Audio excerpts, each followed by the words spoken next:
கர்த்தர் நல்லவர், கர்த்தர் நல்லவர், கர்த்தர் நல்லவர். இந்த சங்கீதங்களின் புஸ்தகம் 77ஆம் சங்கீதம் 17வது வசனத்தின்படி இந்த மாதம் மேகத்தின் மாதம். மேகத்தின் மாதம். மேகங்களை குறித்து ஆராய்வதும், மேகங்களை குறித்து தியானிப்பதும், மேகங்களை குறித்து வேதத்திலிருந்து காரியங்களை கற்றுக்கொள்ளுகிறதுமான ஒரு மேகத்தின் மாதமாய் இந்த மாதத்தை கர்த்தர் நமக்கு அபிஷேகித்து கொடுத்திருக்கிறார். தேவனுடைய நாமத்துக்கு மகிமை உண்டாவதாக. இந்த மேகத்தை குறித்து பேசணும் அப்படின்னாக்கா அது ஒரு நாள் 2 நாளோ, ஒரு வாரம் 2 வாரத்திலோ பேசி முடிக்க வேண்டியதான சத்தியம் கிடையவே கிடையாது. மேகம் என்பது முதலாவது உயரத்தை காட்டுகிறது. அது எப்போதுமே ஒன்று உயரத்தில் இருக்கக்கூடியது. 2வது மேகம் என்பது தலைக்கு மேல் இருக்கிற ஒரு உன்னதத்தின் அனுபவத்தை குறிக்கிறது. அது எல்லா மனிதர்களுக்கும், ஆண்களுக்கும் பெண்களுக்கும், ராஜாக்களுக்கும், அதிகாரத்தில் உள்ளவர்களுக்கும், ஏழைக்கும் பாலைக்கும், சிறுமைப்பட்டவர்கள் எல்லாருக்கும், எல்லாருடைய தலைக்கு மேலே இருக்கு. அது உன்னதமான ஒரு மகிமை. 3வதாக இந்த மேகம் என்பது ஒரு இடத்தில் நிற்கக்கூடியது கிடையாது. அது கலைந்து கொண்டே இருக்கக்கூடியது, நகர்ந்து கொண்டே இருக்கக்கூடியது. ஆதியிலே ஆவியானவர் ஜலத்தின் மேல் எப்படி அசைவாடினாரோ இதே போல இந்த மேகங்கள் அசைவாடி கொண்டே இருக்கக்கூடியது. இப்படியாய் மேகங்களை குறித்து சொல்ல வேண்டுமானால் ஏராளமான காரியங்களை, நிறைய காரியங்களை சொல்லிக் கொண்டிருக்கலாம். இந்த மாதம் நமக்கு மேகத்தின் மாதம். இந்த இடத்துல இன்னொன்றை நான் சொல்லி உள்ளகிறேன். இது மேகத்தின் மாதமாய் இருக்கிறபடியினால் மேகம் என்பது எதை குறிக்கிறது? பரிசுத்தவான்களும் கர்த்தருக்கு பிரியமானவர்களும் அவரோடு கூட எடுத்துக் கொள்ளப்படுகிறதை குறிக்கிறது. மேகங்களுடனே கூட அவர் எடுத்துக்கொள்ளப்பட்டார் என்றுதான் வேதம் சொல்லுகிறது. அப்ப மேகம் என்பது தேவ ஜனங்கள் தேவனால் எடுத்துக் கொள்ளப்படுவதும், தேவனுக்காக வாழ்கிறவர்கள் தேவனை போய் சேருகிறதுமான ஒரு மாதம். கர்த்தருக்கு மகிமை உண்டாவதாகும். இந்த மேகம் என்பது அடுத்ததாக பரிசுத்தவான்களை அடையாளப்படுத்தக்கூடியது. எலியாவும் எலிசாவும் ஒன்றாகத்தான் இருந்தார்கள். ஒரு கட்டம் வரும்போது அக்கினி ரதமும் அக்கினி குதிரைகளும் மேகங்களுடனே வந்தபோது எலியா உயரெடுத்து கொள்ளப்பட்டார். அப்போ அந்த இடத்துல எலியாவும் எலிசாவும் ஒன்றாய் இருந்தாலும் தன்னால் வேறு பிரிக்கப்பட்ட மனுஷன் யார் என்பதை எலியாவை வேறுபடுத்தி கர்த்தர் காண்பித்ததை போல இந்த மாதத்திலே தேவன் தம்முடைய சோத்திரம் பரிசுத்தவான்களை வேறுபடுத்துகிற உலகத்தாரை விட, உடன் இருக்கிறவர்களை விட, சோத்திரம் இணைந்து சொந்த பந்தமாய் காணப்படுகிறவர்களை விட தம்முடைய பிள்ளைகளை கர்த்தர் வேறுபடுத்துகிற, வித்தியாசப்படுத்துகிற, அதிலே மேகங்களோடனே கூட அடையாளப்படுத்துகிற மாதம் இந்த மாதம். இந்த மேகங்களை குறித்து இன்னும் நான் சொல்ல வேண்டுமானால் பரிசுத்தரையும் பரிசுத்தவான்களையும் இணைக்கக்கூடிய அனுபவம் தான் இந்த மேகத்தை குறித்தது. பரிசுத்தரையும் பரிசுத்தவான்களையும் மத்தேயு சுவிசேஷம் 17ஆம் அதிகாரத்துல அங்கு மகா பரிசுத்தராய் நின்று கொண்டிருப்பது முழு உலகத்தின் தேவனாம் ஆண்டவராகி இயேசு கிறிஸ்து. அவர் மகா பரிசுத்தராய் நின்று கொண்டிருக்கிறார். அந்த இடத்திலே மோசேயும் எலியாவும் காணப்படுகிறார்கள். அவர்களும் கர்த்தர் நல்லவர் பரிசுத்த ஜீவியம் ஜீவித்து எடுத்துக் கொள்ளப்பட்டவர்கள். ஆனா அவர்கள் இப்பொழுது பரிசுத்தரோடு வந்து காணப்படுகிறார்கள். இதுல இன்னும் ஆச்சரியம், பரிசுத்தரும் பரிசுத்தவான்களும் ஒருவரை சந்திக்கிறார். கர்த்தருக்கு மகிமை உண்டாவதாக. அந்த சந்திக்கிற நேரத்துல பாருங்க, இனிமேல் மறுதலிக்க போகிற பேதுரு மயங்கி கீழே விழுந்து விட்டார். கர்த்தர் நல்லவே. இடி முழக்கம் போல காணப்பட்ட யாக்கோபு தன் சத்தத்தை அடக்கி கீழே விழுந்து விட்டான். யோவான், இயேசுவின் மார்பில் சாய்ந்த யோவான், அவனும் மூச்சிறைத்து போய்விட்டான். ஆனால் இப்படி இவர்கள் கீழே விழ மூச்சிறைத்து போக அந்த இடத்துல இயேசுவும் பரிசுத்தவான்கள் மாத்திரமே நின்று பேசிக் கொண்டிருக்கிறார்கள். அப்ப அந்த மேகங்கள் என்பது பரிசுத்தரையும் பரிசுத்தவான்களையும் இணைக்கக்கூடியதா இருக்குது. எனக்கன்பான தெய்வ பிள்ளைகளே, ஒரு சூத்திரம் ஜோசியக்காரன் சொல்லுவதை போலவும், கைரேக நிபுணன் கையை பார்த்து ராசிக்கேற்றபடி சொல்லுவதை போலவும் நான் உங்களுக்கு ஏதோ மாயாஜால வார்த்தைகளை உங்களுக்கு விதைக்க நான் விரும்பவில்லை. தேவனுடைய வேதத்திலிருந்து சொல்லுகிறேன். இந்த மாதத்தில் நீங்கள் எழுதி வைத்துக் கொள்ளுங்கள். நல்ல பரிசுத்தவான்களை நீங்கள் சந்திக்க வேண்டிய மாதமாய் இந்த மாதம் இருக்கிறது. ஊழியம் செய்கிற எல்லாருமே பரிசுத்தவான்கள் கிடையாது. வெண்வஸ்திரம் தரித்தவர்களும் சுதந்திரம் கர்த்தர் ஆலயத்திலே ஊழியம் செய்கிறவர்களும் வேலை செய்கிறவர்களும் பரிசுத்தவான்கள் கிடையாது. ஆனால் இந்த பரிசுத்தவான்கள் என்கிறவர்கள் பெரும்பாலானவர்கள் மறைந்தே காணப்படுவார்கள். அவர்கள் தங்களை பரிசுத்தவாட்டியாகவோ பரிசுத்தவானாகவோ அல்லது தேவனோடு சஞ்சரிக்கிறவர்களாகவோ அவர்களுக்கும் தேவனுக்கும் பெரிய ஐக்கியம் இருக்கிறதாகவோ காண்பிக்கவே மாட்டார்கள். அவர்கள் ஒரு அடிக்கப்பட்ட ஆட்டுக்குட்டியை போலவும் சத்தமிடாதிருக்கிற ஆட்டுக்குட்டியை போலவும் காணப்படுவார்கள். பரிசுத்தவான்களுடைய அடையாளங்களில் மிக பெரிய ஒரு அடையாளமே இதுதான். அவர்கள் எப்போதும் தன்னை மறைத்தும் தன்னுடைய சுதந்திரம் கிரியைகளை அதிகமாக வெளிப்படுத்தாமலும் மறைந்தே காணப்படுவார்கள். ஆனால் அவர்கள் செய்கிற ஊழியமும் வாயில பிறக்கிற வார்த்தைகளும் அவருடைய ஜீவியும் தான் ஒரு பரிசுத்தவான் என்பதையும் பரிசுத்தவாட்டி என்பதையும் விளங்க காட்டும். ஒரு ஊழியக்காரனாய் சொல்லுகிறேன், எழுதி வைத்துக் கொள்ளுங்கள். இந்த மாதம் நீங்கள் பரிசுத்தவான்களை சந்திக்கிற ஒரு மாதமாய் இருக்கும். ஒருவேளை கர்த்தர் அனுமதித்தால் அப்படிப்பட்ட பரிசுத்தவான்களை உங்க வீட்டுக்கே கொண்டு வருவார் மேகங்களை போல. இல்லாவிட்டால் நீங்க எதிர்பாரா விதத்திலே இருக்கிற இடத்திலே அந்த மேகங்களுக்கு ஒப்பான பரிசுத்தவான்களை நீங்களே சந்திக்க வேண்டிய சூழ்நிலை வரும். நீங்க எத்தனையோ ஊழியக்காரரை இருதயத்துல வைத்து ஜெபித்திருக்கலாம். எத்தனையோ ஊழியக்காரருடைய ஜீவியத்தை பார்த்து ஒரு நல்ல பரிசுத்தர் என்று சொல்லி அவரை நேசித்து அவரோடு கூட நாம் பேசணும், அவருக்கோடு நாம் நேரம் செலவழிக்கணும், ஒரு வாய்ப்பு கிடைத்தால் போதும் என்று நீங்க சில பரிசுத்தவான்களை நினைத்து கொண்டு யாரையோ சிலரை எதிர்நோக்கி கொண்டிருப்பீர்கள். ஆனால் நீங்க நினைத்த அந்த மனிதர்களை அல்லாமல் வேற உண்மையான பரிசுத்தவான்களை காணும்படி கர்த்தர் செய்வார். தேவனுடைய நாமத்துக்கு மகிமை கிருபை தயை உண்டாவதாக. சிறைச்சாலையின் அதிகாரியின் வீட்டுக்கு கர்த்தர் நல்லவை பவுலையும் சீலாவையும் ஒரு பரிசுத்தவான்களாய் கர்த்தர் கொண்டு போனார். அதனால தான் அந்த அப்போஸ்தலர் நடபடிகள் 16ஆம் அதிகாரத்துல அந்த சிறைச்சாலை அதிகாரி மனம் திரும்பினான். ஆண்டவரே, ரட்சிக்கப்படுவதற்கு என்ன செய்ய என்று கேள்வி கேட்டான். அவன் உடனே பவுலுடைய சீலாவுடைய காயங்களை கழுவினான், கட்டினான். அவர்கள் சந்தோஷமா வீட்டில் ஏற்றிக்கொண்டான். அந்த ராத்திரி நேரத்திலே அவர்களுக்கு நல்ல உணவை போஜனத்தை கொடுத்தான்.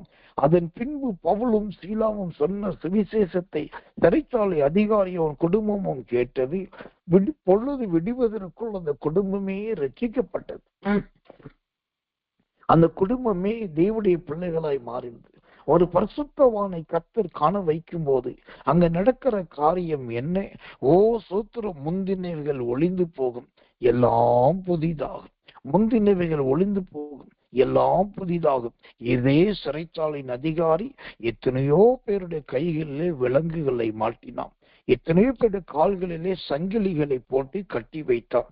சில நேரத்தில் கொடூரமாகவும் பயங்கரமாகவும் அந்த அடிமைகளை சிறைச்சாலைக்காரர்களை ஏசவும் பேசவும் கொடூரமான வார்த்தைகளை பயன்படுத்தியும் இருக்கிறார். கர்த்தர் நல்லவன். அவனுடைய வேலையே தனக்கு கீழே இருக்கிற காவலாளிகளை அதிகாரப்படுத்துவது, தனக்கு கீழே இருக்கிற காவலாளிகளை வேலை வாங்குவது. அப்படிதான் இருந்தான். இப்படி தவறான வார்த்தை பேசுகிறதும் சங்கிலிகளை போடுகிறதும் விலங்குகளால் மாட்டுகிறதும் அதிகாரப்படுத்துகிறதுமாய் இருந்த அந்த சிறைச்சாலை அதிகாரியை தேவன் தலைகீழாய் மாற்றினார். காரணம், தன் உபத்திரவத்துக்கு மத்தியிலே தான் ஒரு பரிசுத்தவான்கள் என்பதை பவுலும் சீலாவும் வெளிப்படுத்தினார்கள். அந்த வெளிப்பாடுதான் இந்த குடும்பத்தையே மாற்றினது. இப்ப பாருங்க, சிறைச்சாலையின் அதிகாரி ஒரு காலம் ஜெபிக்கவே இல்லை. நான் பரிசுத்தவானை பார்க்கணும், பரிசுத்தவான்களை தரிசிக்கணும், அவர்களோடு பேசணும், அவர்கள் எப்படிப்பட்டவர்கள் தெரிந்து கொள்ளணும்னு சொல்லி அந்த சிறைச்சாலை அதிகாரி அதுக்கு ஜெபிக்கவே இல்லை. அதை அப்படிப்பட்ட வாஞ்சை அவனுக்கு அந்த இருந்ததும் இல்லை. ஆனா பிதாவின் சித்தம் ஒன்று இருந்தது, தேவனுடைய தீர்மானம் ஒன்று இருந்தது. அந்த சிறைச்சாலையின் அதிகாரி ஸ்தலத்துக்கு, அவனுடைய வீட்டுக்கு, அவன் வேலை செய்கிற இடத்துக்கும் தங்குகிற இடத்துக்கும் கர்த்தரே பவுலையும் சீலாவை அனுப்பினார். அந்த அனுப்பின புறப்பாடானது அந்த முழு குடும்பத்தை ரட்சித்தது. அப்போஸ்தலர் நடபடிகள் 16ஆம் அதிகாரம் 31 சொல்லுவது, கர்த்தராகிய இயேசு கிறிஸ்துவை விசுவாசி, அப்படி நீயும் உன் வீட்டாரும் ரட்சிக்கப்படுவீர்கள். எவ்வளவு பெரிய ஒரு மாற்றம் பாருங்க. இந்த சங்கீதம் 77:17 சொல்லுகிறது, மேகங்கள் ஜலங்களை பொழிகிறது.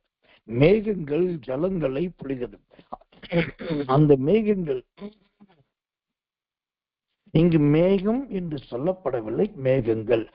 அந்த மேகங்கள் யார் என்று சொன்னா, முதலாவது பவுல், இரண்டாவது சீலா. அங்கு ஜலங்களை பொழிகிறது.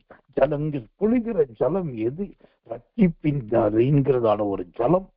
மனம் திரும்புதலுக்கு ஏற்ற சுவிசேஷம் என்கிற ஒரு ஜலம், கிறிஸ்துவின் அன்பு என்கிறதான ஒரு ஜலம். அந்த ஜலங்களை அந்த சிறைச்சாலை அதிகாரி ஸ்தலத்திலே இந்த பவுலும் சீலாவும் பொழிந்தார்கள். கர்த்தர் நல்லவர். இதுதான் பரிசுத்தவான்களை சந்திக்கிற தருணம். தேவனுடைய நாமத்துக்கு மகிமை உண்டாவதாக. பரிசுத்தவான்கள் வருவார்கள் என்று சொன்னா எல்லாரும் நினைத்துக் கொள்ளுகிற ஒரே வேத பகுதி, கர்த்தர் நல்லவே. சூனேமித்தியாருடைய வீட்டுக்கு எலிசா தீர்க்கதரிசி வந்தார். அவர் பரிசுத்தவான் என்று காண்கிறேன் என்று அந்த சூனேமித்தியா சொன்னதை வச்சு அவர்தான் பரிசுத்தவான் என்று எல்லாம் தீர்மானிக்கிறார்கள். அந்த எலிசா மாத்திரம் இல்லைங்க. இந்த அப்போஸ்தலர் நடபடிகள் 16ஆம் அதிகாரத்தில் சொல்லப்பட்ட அந்த பவுலும் சீலாவும் கூட பரிசுத்தவான்கள். இந்த பரிசுத்தவான்கள் வந்தால் ஒன்று மனம் திரும்புதல் வருகிறது, நல்ல ரட்சிப்பு வருகிறது, கிறிஸ்துவின் சத்தியத்தின் சுவிசேஷத்தின் வெளிச்சம் வருகிறது. அது மாத்திரமல்ல, தேவனுடைய நாமத்துக்கு மகிமை உண்டாவதாக. இந்த பரிசுத்தவான்கள் வரும்போது எப்படி வருவார்கள்? அவர்களை கட்டுகளை அறுத்து கொண்டு வருவார்கள். அவர்கள் நுகங்களை முறித்து கொண்டு வருவார்கள். நீங்கள் தேடுகிற பரிசுத்தவான்களோ அல்லது உங்களை தேடி கர்த்தர் அனுப்புகிற பரிசுத்தவான்களோ முதலாவது கட்டுகளை அறுக்கிறவர்களாய் இருக்க வேண்டும். அவர்கள் நுகங்களை முறிக்கப்பட்டு விடுதலை ஆக்கப்பட்டவர்களாய் இருக்க வேண்டும். அவர்களுக்கு கட்டவிழ்க்கப்பட்டு அவர்களுக்கு விடுதலை உண்டாகி அவர்கள் தேவனை துதித்து பாடுகிறவர்களாய் இருந்தால்தான் மற்றவருடைய கட்டுகளை அறுக்க முடியும், மற்றவருடைய பிரச்சனைகளை மாற்ற முடியும், மற்றவருடைய சோதனைகளை அகற்ற முடியும். அதுதான் பரிசுத்தவான்களுடைய இரண்டாவது அனுபவம். அவர்கள் தங்களுடைய கட்டுகளை அறுத்து கொண்டவர்களாய், நுகங்களை முறித்து கொண்டவர்களாய், தனக்கு போடப்பட்ட விலங்குகளை உடைத்துக் கொண்டு ஜெயம் பெற்றவர்களாய் இருக்கிறவர்கள். அவர்கள்தான் மேகங்களை போன்று பரிசுத்தவான்கள். இந்த மாதம் மேகங்கள் ஜலங்களை பொழிகிறதை போல என் தேவனாகிய கர்த்தரே நல்ல பரிசுத்தவாட்டிகளை, நல்ல பரிசுத்தவான்களை கர்த்தர் உங்களுக்கு காண்பிக்க வல்லவராயிருக்கிறார். நீங்க அதுக்காக தேவனுக்கு நன்றி சொல்ல வேண்டும். இந்த உலகத்துல தினந்தோறும் எவ்வளவோ பேரை நம்ம பார்க்கிறோம். கிறிஸ்தவர்களாய் இருக்கிறார்கள், ஊழியக்காரர்களாய் இருக்கிறார்கள், விசுவாசிகளாய் இருக்கிறார்கள், வேதம் வாசிக்கிறவர்களாய் இருக்கிறார்கள், பிரசங்கிக்கிறவர்களை பார்க்கிறோம், பாடற் குழுவி தலைவர்களை பார்க்கிறோம், பிரபலியமான தேவ மனிதர்கள் என்று சொல்லுகிற சில தேவ மனிதர்களை குறித்து கேள்விப்படுகிறோம். இப்படி எல்லாம் இவங்க இருக்கிறாங்க. நம்ம எவ்வளோ பேரை பார்க்கிறோம். ஆனா இந்த மாதத்துல பாருங்க, அந்த எவ்வளவோ பேரை பார்க்கிற அனுபவத்தை தவிர்த்து நல்ல மேகங்களை போல காணப்படுகிற அந்த தேவனுடைய மேகம் எப்படி உயர்ந்து இருக்கிறதோ, கர்த்தருடைய கரத்தினால் உயர்ந்த ஸ்தானத்தில் இருக்கிற நல்ல சில பரிசுத்தவான்களை, பரிசுத்தவாட்டிகளை காண்கிறதானே அருமையான ஒரு பாக்கியம். வேதாகமத்திலே பரிசுத்தவாட்டி என்று சொன்னா என்னைய கேட்டா நான் ஒரே ஒரு ஸ்திரியை தான் பரிசுத்தவாட்டி என்று சொல்வேன். மற்ற எல்லாரும் பரிசுத்தவாட்டிகள் கிடையாதா என்று சொன்னா மற்றவர்களை குறித்து நியாயம் தீர்ப்பதற்கு எனக்கு அதிகாரம் கிடையாது. ஒரு காலம் மற்றவர்களை இழிவாகவோ குறைவாகவோ தரம் தாழ்த்தியோ அல்லது அவர்களுடைய நெகட்டிவ் காரியத்தை நான் பேச விரும்புவது கிடையாது. ஆனா இன்னைக்கு பரிசுத்த வாழ்க்கைகள் சொன்னாக்கா அந்த வேதத்திலே நான் விரும்புகிறேன், நான் எதிர்பார்க்கிறேன். இந்நாள் பரிசுத்த வாழ்க்கை என்று ஒரு சொல்லப்படணும்னாக்கா அப்போஸ்தலர் நடபடிகள் 9ஆம் அதிகாரத்தில் சொல்லப்பட்டிருக்கிற அந்த தொற்கால் தான் அருமையான ஒரு பரிசுத்த வாழ்க்கை என்று சொல்லலாம். தேவனுடைய நாமத்துக்கு மகிமையும் கிருபையும் தயவும் உண்டாவதாக. அப்படியானால் இந்த தொற்காலை குறித்து வேதம் என்ன சொல்லுகிறது? அந்த அப்போஸ்தலர் நடபடிகள் 9ஆம் அதிகாரம் 36 மற்றும் 39 2 இடத்துல பாத்தீங்கன்னா இந்த தொற்காலனுடைய பெயர் வேதத்திலே சொல்லப்படுது. ஏன் இந்த தொற்காலை நான் பரிசுத்த வாழ்க்கை என்று சொல்லுகிறேன் என்று சொன்னா அதுக்கு சில காரணங்கள் வேதத்தின் அடிப்படையில் உண்டு. அப்போ சோத்திரம் இந்த காலை வேளையிலே வாக்குத்தத்த வார்த்தையை பெறுவதற்காக வந்திருக்கிறீர்கள். சங்கீதம் 77:17 படி மேகங்கள் ஜலங்களை பொழிகிறது. அந்த மேகங்கள் என்பது உயர்ந்து இருக்கிறது, பரிசுத்தவான்களுடைய ஜீவியத்துக்கு ஒப்பானது. அந்த பரிசுத்தவான்களுடைய வரிசையிலே இந்த துர்கால் ஒரு பரிசுத்த வாழ்க்கை என்கிற ஒரு ஸ்திரீயாய் காணப்படுகிறார். கர்த்தருக்கு மகிமை உண்டாவதாக. இந்த துர்காலை குறித்து சொல்லும் போதே ஒரு விசேஷித்த அபிஷேகமும் நல்ல பரிசுத்தாவின் நிறைவும் என்னை தொடுகிறதை நான் பார்க்கிறேன். கர்த்தருக்கு மகிமை கிருபை உண்டாவதாக. இந்த தொற்காலை பாருங்களேன், அவள் ஒரு சோத்திரம் பார்வைக்கு ஒரு மனுஷி, பார்வைக்கு அவள் ஒரு விதவை, பார்வைக்கு அவள் ஒரு சாதாரண ஸ்திரீ, பார்வைக்கு அவள் நல்ல ஒரு வேலைக்காரி, வஸ்திரங்களை தைக்கிற நல்ல ஒரு வேலைக்காரி. இப்படி பல காரியங்கள் இருந்தாலும் இந்த தொற்காலுடைய அந்த விதவைகளுக்கும் ஏழைகளுக்கும் கணவனால் கைவிடப்பட்டவர்களுக்கும் வஸ்திரத்தை தைத்து கொடுக்கிற ஒரு அண்டர் கிரவுண்ட் மினிஸ்ட்ரி, ஒரு அந்தரங்கமான ஊழியத்தை செய்து கொண்டிருந்த அருமையான ஸ்திரீ. இப்ப எல்லாரும் மறிக்கிறதை போல இந்த அருமையான தொற்கால் என்கிற ஸ்திரீயும் மறித்து போனோம். தேவனுக்கு மகிமை உண்டாவதாக. ஆனால் பாருங்க, அந்த மரித்த ஸ்திரியை தேவனாகிய கர்த்தர் உயிரோடு எழுப்புகிறார், எல்லாருக்கு முன்பா எழுப்புகிறார். இந்த பரிசுத்த வாழ்க்கை என்பதற்கு அந்த தொற்காலத்தில் பல நல்ல காரியங்கள் இருக்கிறது. முதலாவது, அவளை சுற்றிலும் அவளை போலவே நல்ல குணாதிசயங்கள் நிறைந்த கிருபையுள்ள சில ஸ்திரீகள் இருந்திருக்கிறார். இரண்டாவது, தன்னிடத்தில் இருக்கிற வசதிக்கு ஏற்ப அவ வஸ்திரங்களை தைக்கிறதும் தான தர்மங்களை பண்ணுகிறதுமான நல்ல உதவி செய்கிற ஒரு ஸ்திரீயாய் காணப்பட்டிருக்கிறார். தேவனுக்கு மகிமை உண்டாவதாக. மூன்றாவது, அவள் மரித்த போது ஜனங்கள் சிதறி போயிடல. 1 சாமுவேல் 25ஆம் அதிகாரம் 1ஆம் வசனம் சொல்லுகிறது, பின்னும் சாமுவேல் மரித்தான், இஸ்ரவேலர் எல்லாரும் சேர்ந்து சாமுவேலை எடுத்து சோதரம் கர்த்தர் நல்லவர் அடக்கம் பண்ணினார்கள். சோதரம் தாவீது எழுந்து பாரான் வனாந்திரத்துக்கு போனான், ஜனங்களும் போய்விட்டார்கள் என்று அந்த வசனம். அப்ப சாமுவேல் மரித்த பின்பு கூட தாவீதும் போயாச்சு, ஜனங்களும் போயிட்டாங்க. ஆனா இங்கு துர்கால் மரித்த போது ஜனங்கள் போகவே இல்லை. கர்த்தருக்கு மகிமை உண்டாவதாக.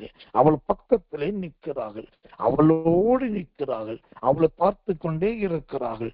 அங்க நல்ல ஜெபிக்கிற மனிதர்களும் மனுஷிகளும் இருக்கிறார்கள். அவள் இந்த பரிசுத்த வாழ்க்கை என்பதற்கு எவ்வளவு நல்ல அடையாளங்கள் பாருங்க, நல்ல எவ்வளவு அருமையான ஆதாரங்கள் பாருங்க. கர்த்தர் நல்லவே, கர்த்தர் நல்லவே. அந்த நேரத்துல தேவன் தம்முடைய மனுஷனை கொண்டு வந்து அந்த தொற்காலை கர்த்தர் நல்லவே, கர்த்தர் நல்லவே சூத்திரம் மீண்டும் எழுந்து சூத்திரம் எல்லாருக்கும் நன்மை செய்கிறவராய் மாற்றி.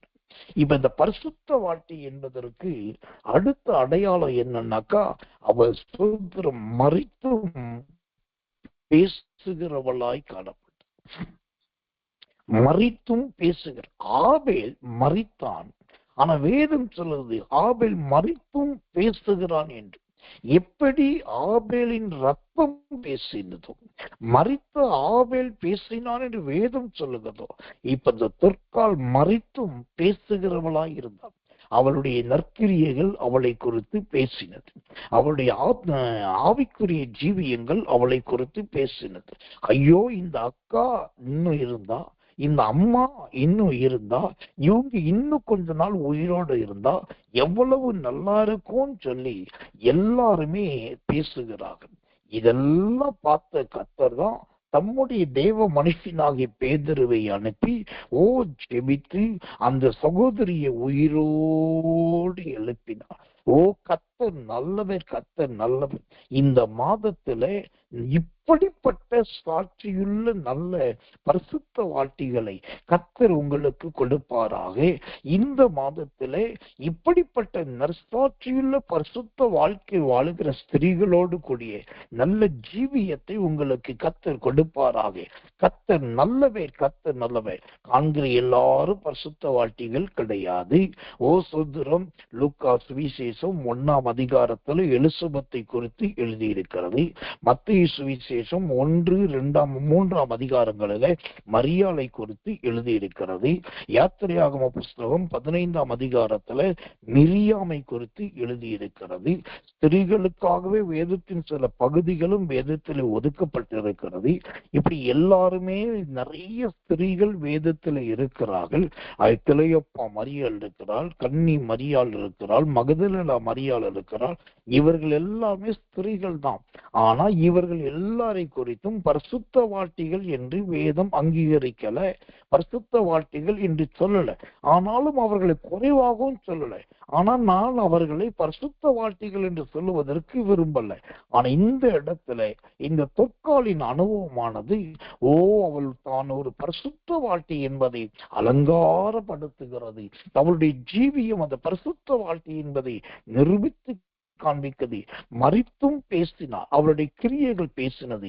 இவ மரித்த தொற்காலை எழுப்பின உடனே அவள் மீண்டும் உயிருள்ளவளாய் எழுந்து உட்கார்ந்தாள். கர்த்தருடைய ஊழியக்காரனாய் நான் சொல்றேன், என் அன்பு சகோதரி, என் அன்பு சகோதரரே, அன்பு தெய்வ பிள்ளைகளே, இந்த உயிர்த்தெழுதலின் மகிமையை கர்த்தர் அனுப்புகிறார். ஒரு பரிசுத்தவானாய் ஜீவிக்கிற பேதுரு அங்கு வருகிறார். ஒரு பரிசுத்த வாழ்க்கை மரித்த சடலத்தை எழுப்புகிறார். இப்ப 2 பேரும் அந்த இடத்துல பார்க்கிறார்கள். கர்த்தர் நல்லவே, கர்த்தருக்காக மரிக்க போகிற பேதுருவும் மரித்து உயிரோடு எழுந்த தற்காலம் ஒருவரோடு ஒருவர் பேசிக் கொள்ளுகிறார்கள். இதை ஜனங்கள் பார்க்கிறார்கள். எவ்வளவு அற்புதமான ஒரு ஜீவியம் பாருங்க. இந்த மாதத்துல என் தேவனாகிய கர்த்தர் இப்படிப்பட்ட அப்போஸ்தலனாகிய பேதுருக்களையும் இப்படிப்பட்ட நல்ல மறைமுக ஊழியம் செய்கிற துர்கால்களையும் பார்க்கும்படியாய் என் தேவன் உங்களுக்கு உதவி செய்வாராக. அதிலிருந்து நிறைய காரியங்களை கற்றுக்கொள்ள கர்த்தர் உதவி செய்வாராக. நல்ல பாக்கியத்தின் தன்மையை உங்களுக்கு சொல்லிக் கொடுப்பாராக. வஸ்திரங்களை உடுத்துவதினாலோ, வஸ்திரத்தில் அடையாளப்படுத்துவதினாலோ அவர்கள் பரிசுத்தவான்கள், பரிசுத்த வாழ்க்கைகள் அல்லவே. அதே சமயத்துல பிரதிஷ்டை வஸ்திரம் தரித்திருக்கிறவர்களை பார்த்து ஏளனம் பண்ணவோ குறை சொல்லவோ நான் விரும்பவில்லை. அது அவர்களுடைய பிரதிஷ்டை ஜீவியம், அது அவர்களுக்கும் தேவனுக்கு இருக்கிற உடன்படிக்கை. தேவனுக்கு மகிமை உண்டாவதாக. ஆக மொத்தம் இந்த மேகம் என்பது அது நல்ல உயர்ந்ததை காண்பிக்கிறது. கர்த்தருடைய நாமத்துக்கு மகிமை உண்டாவதாக. அப்படியானால் இந்த பரிசுத்தவான்கள் உயர்ந்திருக்கிறார்கள் என்று கர்த்தர் 2 காரியத்தை நமக்கு இன்னைக்கு சொல்லியிருக்கிறார். ஒன்று, பவுலும் சீலாவும் ஒரு பரிசுத்தவான்கள். அவருடைய கிரியை அவர்களும் கட்டவிழ்க்கப்பட்டு தன்னோடு இருக்கிறவர்களும் கட்டவிழ்க்கிறவர்களாக இருந்தார்கள். 2வது, தொற்கால் ஒரு பரிசுத்த வாழ்க்கை. அவள் மரித்திருந்தால் மீண்டும் உயிரோடு இருந்தாள். மரித்தாலும் அவளை குறித்து பேசப்பட்டது. அவள் உயிர் தெழுந்த பின்பும் இன்றைக்கு முழு உலகமும் அவளை குறித்து பேசப்படுகிறது. இந்த 2 பேரும் பரிசுத்தவான்களுக்கும் பரிசுத்த வாழ்க்கைகளுக்கும் அடையாளமாய் இருக்கிறார்கள். தேவனுடைய நாமத்துக்கு மகிமையும் கிருபையும் தயவும் உண்டாவதாக. இன்றைக்கு கர்த்தர் கொடுத்த அருமையான வாக்குத்தத்த வசனம், அந்த சங்கீதம் 77:17 அந்த வசனம் விதமாய் சொல்கிறது. மேகங்கள் ஜலங்களை பொழிந்தது, ஆகாய மண்டலங்கள் முழக்கமிட்டது, உம்முடைய அம்புகளும் தெரிப்புண்டு பறந்தது. ஆமென். கர்த்தருடைய நாமத்துக்கு மகிமை உண்டாவதாக. இந்த மேகங்கள் என்பது எதை காட்டுகிறது? இந்த மேகங்கள் என்பது எதை நமக்கு விவரிக்கிறதா இருக்கிறது? இதை நிறைய காரியத்துக்கு சொல்லலாம். ஆனா வேதத்தின் அடிப்படையில் உண்மையான ஒரு அர்த்தத்தை உங்களுக்கு காண்பிக்க விரும்புகிறேன். 1 தெசலோனிக்கேயர் புஸ்தகம் 4 அதிகாரம் 17வது வசனம். 1 தெசலோனிக்கேயர் 4:17. பின்பு உயிரோடு இருக்கிற நாமும் கர்த்தருக்கு எதிர்கொண்டு போக மேகங்கள் மேல் அவர்களோடு கூட ஆகாயத்தில் எடுத்துக் கொள்ளப்பட்டு இவ்விதமாய் எப்போதும் கர்த்தருடனே கூட இருப்போம். அல்லேலூயா. இந்த மேகங்கள் என்பது எதை குறிக்கிறது? முதலாவது தேவனுடைய வருகையை காண்பிக்கிற, அடையாளப்படுத்துகிற அல்லது கர்த்தருடைய வருகையை குறித்து எச்சரிக்கிற ஒரு அனுபவத்தை காண்பிக்கிறது. ஏனென்று சொன்னால், கர்த்தருக்குள் நாம் மேகங்கள் மேல் அவரோடு கூட அங்கிருக்கிற பரிசுத்தவான்களோடு கூட எதிர்கொண்டு போக போகிறோம். அப்போ இந்த மாதம் தேவனுடைய வருகைக்கு நாம் ஆயத்தமாக வேண்டிய ஒரு மாதம். நமக்கு 1008 பிரச்சனைகள் உண்டு, 18,000 குழப்பங்கள் உண்டு, 1,00,000 சோதனைகள் உண்டு. நமக்கு தேவை என்று வந்தால் வாழ்நாள் முழுக்க இது தேவை அது தேவை என்பது உண்டு. அதனால நம்முடைய சிந்தனை எண்ணங்கள் எல்லாம் அதையே நோக்கி கொண்டிருக்கிறது. ஆனா இந்த மாதத்துல அவைகளை சற்று புறம் தள்ளிவிட்டு நாம் தேவனுடைய வருகைக்கு எப்போதும் நம்முடைய சிந்தனை மண்டலத்தை ஆயத்தமாய் வைத்திருக்க வேண்டும். நம்முடைய சரீரத்தை அசூசி நீங்க சுத்தப்படுத்தி அது தேவனுடைய மேகத்திலே அவரோடு கூட சந்திக்கிறதுக்கு ஏதுவாய் நம்மை மாற்றிக்கொண்டு சரீரத்தை ஆயத்தப்படுத்தி இருக்க வேண்டும். எந்த நேரத்திலும் ஆண்டவர் வரலாம். இதோ இந்த 1ஆம் தேதி அதிகாலையிலே இந்த சங்கீதம் 77:17 வைத்து வாக்குத்தத்த செய்தி நான் கொடுத்து கொண்டிருக்கிறேன். ஒருவேளை இந்த நேரத்துல ஆண்டவர் வந்தாலும் வந்து தேவனுடைய எக்கால சத்தம் கேட்கப்படும். அவருடைய பரிசுத்தவான்கள் பரிசுத்த வாழ்க்கைகள் அவரோடு கூட எடுத்துக் கொள்ளப்படுவார்கள். அப்ப இந்த மேகங்கள் என்பது முதலாவது தேவனுடைய வருகையை குறிக்கிறது. எனத்தன்பான தேவச்சனமே, தேவனுடைய வருகை 2 விதமாய் நமக்கு காணப்படலாம்.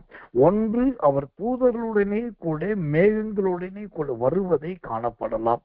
இல்லாவிட்டால் சோத்திரம் லாசருவை தேடி இயேசு வந்ததை போல தனிப்பட்ட ரீதியாய் இந்த மாதத்துல ஆண்டவர் உங்களை சந்திக்க வரலாம்.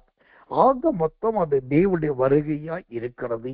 யோவான் சுவிசேஷம் 11ஆம் அதிகாரம் 20வது வசனம் சொல்லுகிறது. யோவான் 11:20 இயேசு வருகிறார் என்று அந்த வார்த்தை சொல்லுகிறது.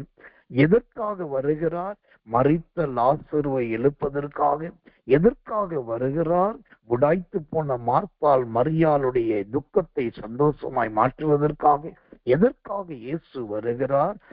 சோத்திரம், யூதர்களுக்கு விசுவாசம் உண்டாகும்படியாய். அப்ப இயேசுவின் வருகை என்பது கர்த்தர் நல்லவர், மரித்தோரை உயிரோடு எழுப்புவதும், உடைத்து போனவர்களை சந்தோஷப்படுத்துவதும், விசுவாசிக்காதவர்களை விசுவாசத்துக்கு உட்படுத்துவதும் தான் இந்த வருகைக்கு அடையாளம். அப்போ இந்த மேகங்கள் என்பது தேவனுடைய வருகை. இந்த கடைசி காலத்திலே கர்த்தர் நல்லவே நம்முடைய சடங்களை உயிர்ப்பிக்கிற வல்லமையோடு கூட இந்த இடத்துல காணப்படுகிறவராய் இருக்கிறார். உங்களுடைய துக்கத்தை சந்தோஷமாய் மாற்றி, குழப்பத்தையும் கலக்கத்தையும் மாற்றி, கர்த்தர் இரக்கம் நிறைந்த ஒரு பாத்திரமாய் மாற்றும்படி கர்த்தர் விரும்புகிறார். மகிமையின் தேவனாகிய கர்த்தருடைய கரம் இந்த மேகங்கள் என்பது முதலாவது தேவனுடைய வருகையை குறிக்கிறது. இந்த வசனத்துல ரொம்ப பிடித்த ஒரு வார்த்தை, அதாவது அந்த 1 தெசலோனிக்கேயர் 4ஆம் அதிகாரம் 17வது வசனத்தை வாசிக்கும் போது அது எனக்கு ரொம்ப பிடிச்ச ஒரு வார்த்தை. என்னன்னா, அந்த வசனத்தின் கடைசி பகுதி சொல்லு, எப்பொழுதும் கர்த்தருடனே கூட இருப்போம். ஆமென். எப்பொழுதும் கர்த்தருடனே கூட இருப்போம். மேகங்களை போல நம்முடைய ஜீவியம் கலந்து மற்றதா இருக்கும்போது மேகங்களை போல நகர்ந்துக்கிற ஒரு ஜீவியமாய் நம்முடைய ஜீவியங்கள் இருக்கும்போது, மேகங்களை போல நாம் நிழல் கொடுக்கிறவர்களாய் இருக்கும்போது, தேவன் நம்ம என்ன செய்வார்? அவரோடு கூட வைத்துக் கொள்ளுவார், அவரோடு கூட இருக்க செய்வார். எப்பொழுதும் கர்த்தருடனே கூட இருப்போம். அந்த வார்த்தை பாருங்க, அழுத்தம் திருத்தமா இருக்கிறது, ஆணித்தனமா இருக்கு. எப்பொழுதும் கர்த்தருடனே கூட இருப்போம். இது எனக்கு அந்த வார்த்தை ரொம்ப பிடிச்சிருக்கு. அப்ப அந்த மேகங்கள் என்பது தேவனோடு இருக்கிற உன்னதமான அனுபவத்தை குறிக்கிறது. கர்த்தருடைய நாமத்துக்கு மகிமை உண்டாவதாக. முதலாவது சொன்னேன், இந்த மாதத்திலே நீங்கள் பரிசுத்தவான்களை பார்ப்பீர்கள், பரிசுத்தவாட்டிகளை பார்ப்பீர்கள், அல்லது அவர்கள் உங்களை பார்ப்பார்கள். இப்ப இரண்டாவது சொல்றேன், இந்த மேகங்கள் என்பது எப்பொழுதும் கர்த்தருடனே கூட இருப்பது. நீங்க கணவனோடு இருக்கிறீங்களா? இருங்க. மனைவியோடு இருக்கீங்களா? இருங்க. பிள்ளைகளோடு இருக்கீங்களா? இருங்க. சபையோடு கூட இருக்கீங்களா? இருங்க. ஊழியத்துல இருக்கீங்களா? இருங்க. ஆனா நீங்க யாரோடு இருந்தாலும் உங்க கூட கர்த்தர் இருக்கிறாரா என்பதை பார்த்துக்கொள்ளும். எப்பொழுதும் அவர் கர்த்தருடனே கூட இருப்போம். எவ்வளவு அற்புதமான வார்த்தை. அப்ப இந்த மாசத்துல ஆண்டுகிட்ட கேளுங்க, இந்த மேகங்கள் என்பது கர்த்தருடன் கூட இருப்பதை, ஆண்டவரே நான் எல்லா சூழ்நிலையிலும் நான் உம்மோடு இருக்க வேண்டும். ஓ சோத்திரம், கர்த்தர் நல்லவே, கர்த்தர் நல்லவே, உம்மோடு காணப்பட வேண்டும், நீர் என்னோடு கூட காணப்பட வேண்டுமே. கர்த்தாவே எனக்கு அந்த கிருபையை தாங்க என்று சொல்லுங்க. ஆண்டவர்கிட்ட கேட்டு பாருங்க. மகிமையின் தேவனாகிய கர்த்தர் நிச்சயமாய் அப்படி ஆசீர்வதிப்பார். கர்த்தர் நல்லவே, கர்த்தர் நல்லவே, கர்த்தர் நல்லவே. முதலாவது சொன்னேன், பரிசுத்தவான்கள் பரிசுத்தவாட்டிகளை பார்ப்பீர்கள். இரண்டாவது சொன்னேன், மேகங்கள் என்பது அது தேவனுடைய வருகை அல்லது கர்த்தரோடு கூட எப்போதும் அவரோடு இருக்கிற அனுபவம். மூன்றாவதாக இந்த வாக்குத்தத்த வார்த்தை சங்கீதம் 77:17 சொல்வது ஜலங்களை பொழிந்தது. அந்த ஜலங்கள் என்பது என்ன? அந்த ஜலங்கள் என்பது எதை குறிக்கிறது? சங்கீதங்களின் புஸ்தகம் 33 சங்கீதம் 7வது வசனம். சங்கீதம் 33:7 வாசித்து பாருங்க. அவர் சமுத்திர ஜலங்களை குவியலாக சேர்த்து ஆழமான ஜலங்களை பொக்கிஷ வைப்பாக வைக்கிறார். இங்கு 2 ஜலங்களை பார்க்கிறோம். ஒன்று சமுத்திர ஜலம், இரண்டாவது பொக்கிஷமாய் வைக்கப்பட்ட ஜலம். அப்ப சமுத்திர ஜலம் என்பது என்ன? குவியலாய் குவிக்கப்பட்ட ஜலம். அந்த இரண்டாவது சொல்லப்பட்ட குவியலாய் குவிக்கப்பட்ட ஜலம் என்பது என்ன? இந்த சமுத்திர ஜலம் என்பது சத்துருக்களை அழிக்கிறதை குறிக்கிறது. குவியலாய் குவிக்கப்பட்ட ஜலம் என்பது ஜனங்களை, கர்த்தருடைய ஜனங்களை பாதுகாப்பதை குறிக்கிறது. திரும்ப சொல்றேன், சமுத்திரத்தின் ஜலம் என்பது சத்துருக்களை அழிக்கிறதை குறிக்கிறது. கர்த்தர் குவியலாய் குவிக்கப்பட்ட ஜலம் என்பது தேவ ஜனங்களை பாதுகாக்கிறதை குறிக்கிறது. எப்படி இது இந்த அர்த்தம் கொள்ளுது அப்படின்னு நீங்க கேட்கலாம். அந்த ஜலங்கள் என்பது எப்படி 2 ஜலங்கள் 2 காரியத்தை குறிக்கும் அப்படின்னாக்கா, இது வேதத்தின்படி இதுதான் உண்மை. கர்த்தர் நல்லவே. மோசே பெரும்பாடுபட்டு ரொம்ப அலைந்து உழைந்து கஷ்டப்பட்டு பாதிக்கப்பட்டு கடைசியாய் ஒரு வழியாய் இஸ்ரவேல் ஜனங்களை எகிப்திலிருந்து காப்பாற்றி கொண்டு வந்து விட்டார். காப்பாற்றி வெளியே வந்த கொஞ்ச நாட்கள்ல பாத்தீங்கன்னா அவங்க பெரிய ஒரு கடல். இப்போ போறதுக்கு வழி இல்லை, கடல்ல கடந்தான் போனோம், அந்த தண்ணீரை தாண்டணும். அதுதான் சமுத்திரத்தின் ஜலம். ஒரு சமுத்திரம் போல தண்ணி பிரவாகித்து இருக்குது. யோசுவா 3:15 சொல்லுகிறபடி அறுப்பு காலம்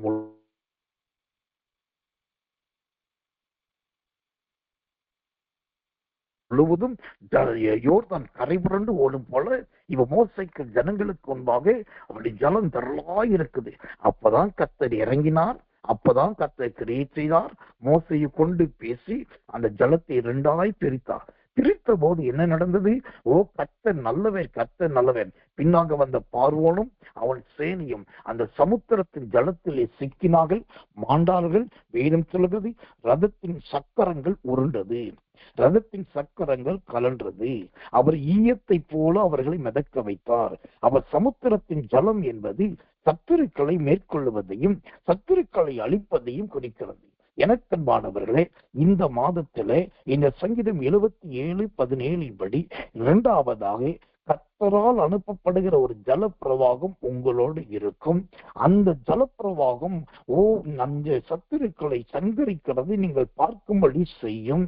இது நடக்கும், இது நிறைவேறும், இது சம்பவிக்கும், இது கண்டிப்பாய் மாறாது. நான் சொன்னேன், முதலாவது இந்த ஜலங்கள் என்பது சத்துருக்களை அழிப்பது, அது பார்வோனையும் சேனையும் அழித்தது. இரண்டாவதாக அங்கு குவியலாய் குவிக்கப்பட்ட ஜலம். இந்த குவியலாய் குவிக்கப்பட்ட ஜலம் எதை குறிக்கிறது? தேவனுடைய ஜனங்களுக்கு உண்டாகிற பாதுகாப்பை குறிக்கிறது. எப்படிப்பட்ட பாதுகாப்பு? யோசுவாவின் புஸ்தகம் 3ஆம் அதிகாரம், ஓ கர்த்தர் நல்லவே, 15-16 வசனத்தை வாசித்து பாருங்க. அங்க வேதம் சொல்வது, அங்கு அந்த ஜலங்கள் ஒரு குவியலாய் குவிந்து நின்றது, ஒரு குவியலாய் குவிந்து நின்றது. ஜனங்கள் உலர்ந்து தரை வழியாய் நடந்து போனாங்க. அப்போ அந்த குவியலாய் குவிக்கப்பட்ட ஜலங்கள் எதை குறிக்கிறது? நீங்கள் பிரயாணம் பண்ணுங்கள், நீங்கள் கடந்து போங்கள், நான் உங்களை சேதப்படுத்துவதில்லை, நான் உங்களை முள்கடிப்பதில்லை, உங்களை சொத்து மிதக்க பண்ணுவதில்லை. இதோ கர்த்தர் சொல்லிவிட்டார், நாங்கள் எழுந்து நின்று கொள்ளுகிறோம், நீங்கள் நடந்து போங்கள் என்று சொல்லி அந்த ஜலங்கள் இஸ்ரவேல் ஜனங்களுக்கு அழகாய் வழிவிட்டது. நீங்க யோசுவாவின் புஸ்தகம் 3ஆம் அதிகாரம் 15-16 வசனத்தை வாசிச்சீங்கன்னா அங்க நிறைய வார்த்தைகளுக்கு மதில் போல நின்றது, ஜலங்கள் ஒரு குவியலாய் நின்றது என்றெல்லாம் பார்க்கிறோம். அப்போ இந்த மாதம் இந்த அருமையான ஜலங்கள் என்பது என் தேவனாகிய கர்த்தர் உங்கள் சத்துருக்களை அழித்து நிர்மூலமாக்கி உங்களையோ அவர் பாதுகாக்க போகிறார். அவருடைய காருண்யம் உங்களோடு கூட இருக்கும். இந்த ஜலங்களை குறித்து சொல்லணும்னா நான் நிறைய சொல்லிக்கொண்டே போகலாம். எலியா தீர்க்கதரிசியின் வாழ்க்கையிலே இந்த ஜலம்தான் ஒரு அற்புதத்தை செய்தது. கர்மேல் பர்வதத்திலே வாய்க்காலில் 12 குடம் தண்ணீரை ஊற்றி, அப்புறம் மாம்சத்தின் மீதும் தண்ணீரை ஊற்றி எல்லாம் நிரப்பி அந்த தண்ணீர் சுற்றி வரும்போது தான் எலியா ஜெபித்தார் பாருங்க. அந்த ஜெபித்த ஜெபத்திலே அக்கினி இறங்கி அந்த சூத்திர தண்ணீருக்கு மத்தியிலே கர்த்தருடைய மகிமை வெளிப்பட்டது.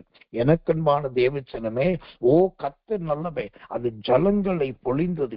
இந்த ஜலங்களை பொழிவது என்பதை தேவனுடைய ஜனங்களை கர்த்தர் பாதுகாக்கிறார். உன் ஜெபத்துக்கு நான் பதில் கொடுக்கிறேன் என்பதை குறிக்கிறது. எலியாவே ஜெபிக்கிறாயா? எலியாவே சூத்திர பாகால் தீர்க்கதரிசிகள் முன்பாய் நிற்கிறாயா? எலியாவே ஆகாப் ராஜாவுக்கு முன்பாய் சவாலாய் நிற்க வேண்டிய நேரம் வந்திருக்கிறதா? எலியாவே உன் வேலைக்காரன் கூட உன்னை ஏளனமாய் பார்க்கிறானா? எலியாவே ஒட்டுமொத்த ஜனங்களும் என்ன நடக்கும் என்று உன்னை கவனிக்கிறார்களா? நீ கவலைப்பட வேண்டாம். எலியாவே உன் நிமித்தமாக நான் அக்கினியை அனுப்புகிறேன், உன் ஜெபத்தின் நிமித்தமாக அக்கினியை அனுப்புகிறேன். அந்த பலிபீடத்தில் ஊற்றப்பட்ட ஜலங்கள் 12 குடத்துக்கும் அதிகமான ஜலங்கள், அதையும் நான் நக்கி போடுகிறேன் என்று கர்த்தர் சொல்லி அங்கு பெரிய மகிமையை வெளிப்படுத்தினாரே. இந்த ஜலங்கள் என்பது தேவனுடைய ஜனங்கள் காக்கப்படுவதை காண்பிக்கிறது. 480 பாகால் தீர்க்கதரிசிகள் இருந்தும் இந்த எலியாவை அவர்களால் ஒன்றும் செய்ய முடியவில்லை. ஆகாப் ராஜா உருவின பட்டயத்தோடு அங்கு இருந்தும் இந்த எலியாவை அவனால் ஒன்றும் செய்ய முடியவில்லை. ஒரு இஸ்ரவேலின் ஜனங்கள் பர்வதத்து மேலே இருந்தும் இந்த எலியாவை கொல்ல முடியவில்லை. காரணம், கர்த்தர் அந்த தெய்வ மனுஷனை பாதுகாத்தார், ஜீவனை பாதுகாத்தார், ஆத்துமாவை பாதுகாத்தார். ஜலங்கள் பொழிகிறது. ஓ கர்த்தர் நல்லவே, அந்த ஜலங்கள் என்பது எப்படி குவியலாய் குவிந்ததோ இந்த காலை வேளையிலே என் அன்பு ஜனங்களும் என் அன்பு தெய்வ பிள்ளைகளுமான உங்களுக்கு நான் சொல்றேன், என் தேவன் தம்முடைய அற்புதத்தை உங்களுக்கு விளங்க பண்ணுவார். மணலை குவிக்கலாம், கற்களை குவிக்கலாம்.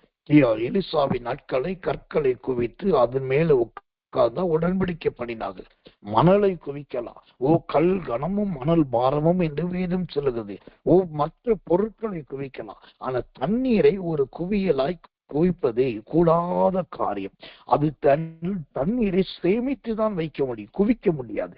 ஆனா தேவன் கிரியை செய்தால் இஸ்ரவேல் ஜனங்களுக்காக தண்ணீரை குவியலாய் குவித்ததை போல இந்த மாதத்துல உங்களுக்கு அற்புதத்தை கர்த்தர் செய்வார், உங்களுக்கு அதிசயத்தை கர்த்தர் செய்வார். கர்த்தருடைய கரம் அப்படிப்பட்ட காரியத்தை செய்யும். தேவனுடைய மகிமையின் அதிசயத்தை கண்டிப்பாய் நீங்கள் காண்பீர்கள். நல்லவே கர்த்தர் நல்லவே கர்த்தர் நல்லவே. முதலாவது பார்த்தோம், அது நல்ல மேகங்கள், பரிசுத்தவான்களுடைய ஜீவியங்கள். இரண்டாவதாக பார்த்தோம், கர்த்தருடைய நாமத்துக்கு மகிமை உண்டாவதாக, அது நல்ல ஜலங்கள், தேவனுடைய ஜனங்கள் காக்கப்படுவதையும் சத்துருக்கள் அழிக்கப்படுவதையும் காண்பிக்கிறது. மூன்றாவதாக அந்த சங்கீதம் 77:17 வசனம் இவ்விதமாய் சொல்லுகிறது, ஆகாய மண்டலங்கள், ஆகாய மண்டலங்கள் என்று அந்த வேத வசனம் சொல்லுது. அப்போ ஆகாய மண்டலங்கள், தேவனுடைய நாமத்துக்கு மகிமையும் கிருபையும் தயவும் உண்டாவதாக. இந்த ஆகாய மண்டலங்கள் எதை குறிக்கிறதா இருக்கிறது? இந்த ஆகாய மண்டலங்கள் என்றால் என்ன? வேதத்திலிருந்து அருமையான ஒரு வசனத்தை காண்பிக்கிறேன், ஜெபத்தோடு கவனியுங்கள். ஏசாயாவின் புத்தகம் கர்த்தர் நல்லவர் 45:8 வசனம். ஏசாயா 45:8. வானங்களே உயர இருந்து சொரியுங்கள், ஆகாய மண்டலங்கள் நீதியை பொழிய கடவது, பூமி திறவுண்டு ரட்சிப்பின் பணியை தந்தது, நீதியின் கூட விளைவதாக, கர்த்தராகிய நான் இவைகளை உண்டாக்குகிறேன். இந்த ஆகாய மண்டலங்கள் என்பது இந்த ஏசாயா 45:8 வசனத்தின்படி, கர்த்தர் நல்லவே, அது நல்ல நீதியை பொழிகிறதை காண்பிக்கும், நீதியை பொழிவது. அதே வசனம் சொல்லுது, கர்த்தராகி நான் இவைகளை உண்டாக்குகிறேன். எதை உண்டாக்குகிறேன்? நல்ல நீதியை உண்டாக்குகிறேன், நல்ல நியாயத்தை உண்டாக்குகிறேன், நல்ல செம்மையை உண்டாக்குகிறேன். எனக்கன்பான தேவச்சனமே, கர்த்தர் நல்லவே, கர்த்தர் நல்லவே. வேதத்திலே நீதியை குறித்து பார்க்கணும்னா நிறைய நீதி நியாயங்கள் இருக்கிறது. ஆனால் அந்த நீதி எல்லாவற்றிலும் விசேஷித்த நீதி என்னவென்று சொன்னால், தேவனுக்கேற்ற நெருங்குண்டதுமான ஒரு அனுபவம் தான் அது நீதியின் உச்சமாய் இருக்கிறது. இந்த மாதத்திலே ஆகாய மண்டலங்களை போல தேவன் தம்முடைய நீதியை உங்க வாழ்க்கையில விளங்க பண்ணுவார். இந்த நீதி என்பது என்ன? சூத்திரம், நீதி என்பது எதை குறிக்கிறது? அந்த 1 சாமுவேலின் புத்தகம் கர்த்தர் 30:22-23 வசனத்தை வாசிச்சு பாருங்களேன். அங்கு கர்த்தர் நல்லவே, தாவீதும் அவருடைய மனைவிகளையும் பிள்ளைகளையும் அமலேக்கியர் வந்து கொள்ளையாடி கொண்டு போய்விட்டார்கள். இப்ப ஆண்டவர்கிட்ட தாவீது கேட்கிறார், ஆண்டவரே இந்த தந்தை நான் பின்தொடரட்டுமா? ஆண்டவர் சொல்லிட்டார், மகனே நீ தொடர்ந்து போ, நான் அதை உனக்கு கொடுப்பேன் என்று சொல்லிவிட்டார். கர்த்தருடைய வார்த்தைக்கு இணங்கி தாவீது 400 பேரை கூப்பிட்டுக்கிட்டு ஒரு ஆற்றை கடந்து அந்த சூத்திரம் அமலேக்கியரின் சூத்திரம் பிடிப்பதற்காக போகிறார்கள். போகிற வழியிலே 200 பேர் ஆற்றுக்கு இப்பால் நின்று விட்டார்கள். அவர்கள் விடாய்த்து போனார்கள், அவர்கள் சோர்ந்து போனார்கள். அது நம்ம மனைவியெல்லாம் போயிட்டாங்களே, பிள்ளைகள் எல்லாம் போயிட்டாங்களே, சம்பாரிச்சு வச்ச சொத்தெல்லாம் போயிருச்சு, ஐயோ கொள்ளையடிச்சு போயிட்டாங்களே, திருடிட்டு போயிட்டாங்களே சொல்லி விடாய்த்து போயிட்டாங்க. மீத 200 பேரை மட்டும்தான் கூப்பிட்டுக்கிட்டு தாவீது ஆற்றை கடந்து அங்கிட்டு போனார் பாருங்க. கர்த்தர் சொன்ன வார்த்தையின்படியே அந்த சத்துருக்களை தாவீதின் கையிலே கொடுத்தார். அவர்கள் கொண்டு போன ஆஸ்தி, அந்தஸ்து, பணம், ஆடு, மாடு, கழுதை, குதிரை மற்றும் மிருக ஜீவன்கள், ஆஸ்தி, செல்வம் எல்லாவற்றையும் திருப்பி கொண்டார்கள். திருப்பி வரும்போது தான் ஒரு பெரிய நீதிக்கும் அநீதிக்கும் பிரச்சனை நடக்குது. நீதிக்கும் அநீதிக்கும் ஒரு பிரச்சனை. என்ன பிரச்சனை?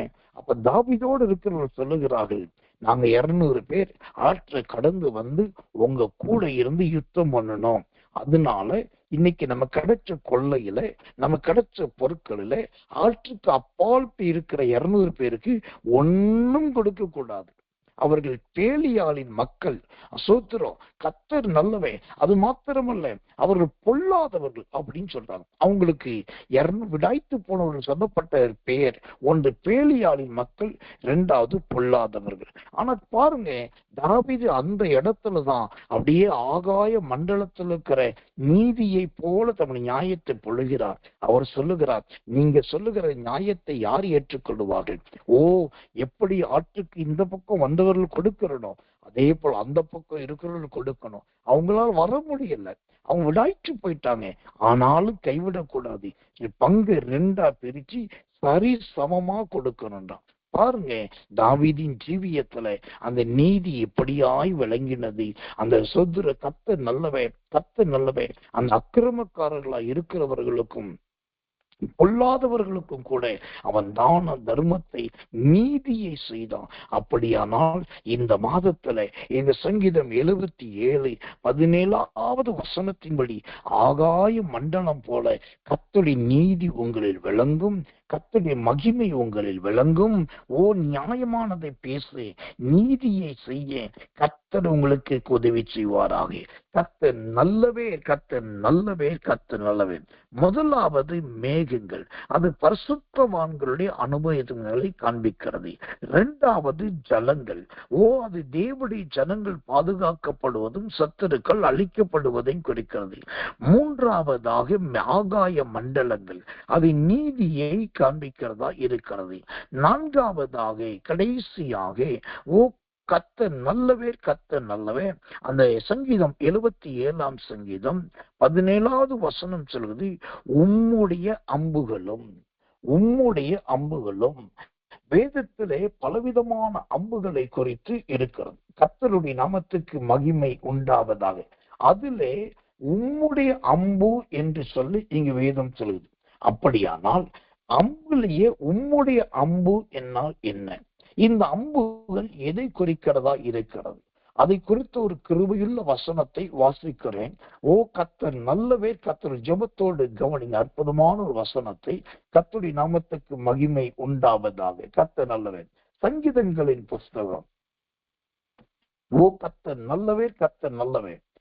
38 சங்கீதம், மன்னிக்கணும், 21 சங்கீதம் 12வது வசனம். சங்கீதம் 21:12. உம்முடைய அம்புகளை நான் ஏற்றி அவர்கள் முகத்துக்கு நேரே எய்து அவர்களை புறங்காட்டி ஓட செய்தீர். உம்முடைய அம்புகளை நான் ஏற்றி அவர்கள் முகத்துக்கு நேரே எய்து அவர்களை புறங்காட்டி ஓட செய்தீர். அல்லேலூயா. இந்த சங்கீதம் 77:17 உம்முடைய அம்புகள் என்று இருக்கு. அப்போ உம்முடைய அம்புகள் என்பது தேவனால் அனுப்பப்படுகிற ஒரு போர் ஆயுதத்தை குறிக்கிறது. அந்த தேவனால் அனுப்பப்படுகிற போர் ஆயுதம் என்பது எதை குறிக்கிறது? ஓ கர்த்தர் சத்துருக்களை, விரோதிகளை புறங்காட்டி ஓட வைக்கிறதை குறிக்கிறது. புறங்காட்டி ஓட வைக்கிறது. ஓ கர்த்தர் நல்லவே.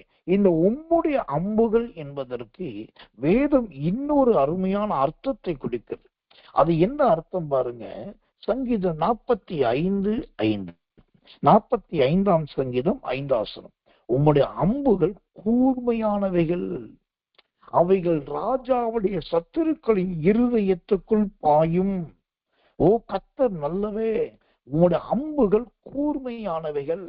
எனக்கன்பான தேவ பிள்ளைகளே, அருமையான ஊழியர்கள் சொல்றோம், தேவச்சனங்களாகி உங்களுக்கு சொல்லுகிறேன், இந்த மாதத்திலே இந்த சங்கீதம் 77:17 படி கர்த்தர் தம்முடைய அம்புகளை உங்களுக்காக அனுப்பி உங்கள் சத்துருக்களை தெரிக்க பண்ணுவார். ஆண்டவர் அனுப்புகிற அம்புகள் கூர்மையானவைகள். இந்த கூர்மையானவையில் என்பது எதை குறிக்கிறது? அதுதான் வேதத்தில் 2 காரியத்தை குறிக்கிறது. ஒன்று சோதரம், 2 ஆகமங்களை குறிக்கிறது. ஒன்று பழைய ஏற்பாட்டு ஆகமங்கள், இரண்டாவது புதிய ஏற்பாட்டு ஆகமங்கள். ஓ கர்த்தர் நல்லவே. நமக்கு வேதத்தில் 2 ஆகமங்களை கொடுத்திருக்கிறார். ஒன்று பழைய ஏற்பாடு, இரண்டாவது புதிய ஏற்பாடு. இது ரெண்டுமே ரொம்ப கூர்மையானது. இதிலிருந்து புறப்படுகிற ஒரு வசனம் யாருக்கு போகணுமோ சரியாய் போகும். இதிலிருந்து வருகிற வார்த்தை யாரை தொடணுமோ அவர் சரியாய் தொடும். அந்த தேவனுடைய வசனங்கள் தான் இங்க அம்பு. உம்முடைய அம்புகள் என்பது தேவன் எழுதி கொடுத்த மகத்துவமான வேதம். அப்ப இந்த மாதத்துல இந்த வேதமானது, வேத வசனமானது உங்க ஜீவியத்திலே பற்றி எரியக்கூடியதாய், உங்க வாயிலிருந்து கர்த்தருடைய வார்த்தைகள் புறப்பட்டு மற்றவர்களை தொடக்கூடியதாய், மற்றவர்களை கவரக்கூடியதாய், மற்றவர்களுடைய விரோதிகளை, சத்துருக்களை, பிசாசின் கிரியைகளை தாழ தள்ளக்கூடியதாய் இருக்கும்.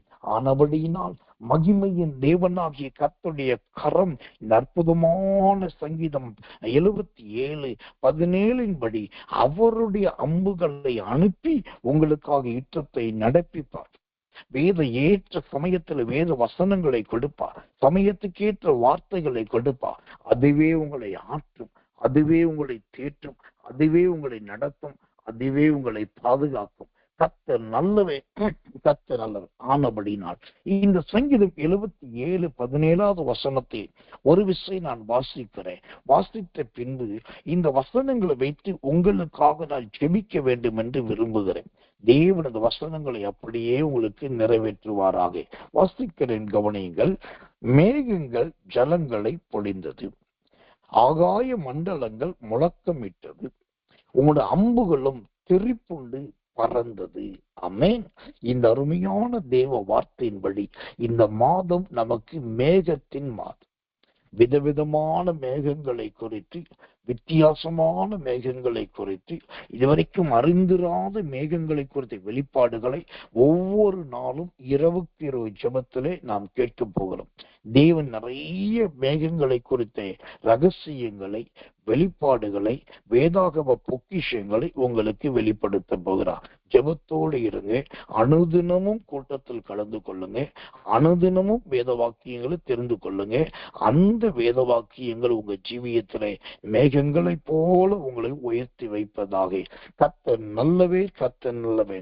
இப்பொழுது நாம் கண்களை மூடி அந்த ஒரு நோக்கி ஸ்தோத்தரிக்க போகிறோம். அந்த ஸ்தோத்தரிக்கிற நேரத்திலே, ஜெபிக்கிற நேரத்திலே கர்த்தர் தம்முடைய வார்த்தையை அனுப்பி உங்களுக்கு நன்மையை செய்ய போகிறார்.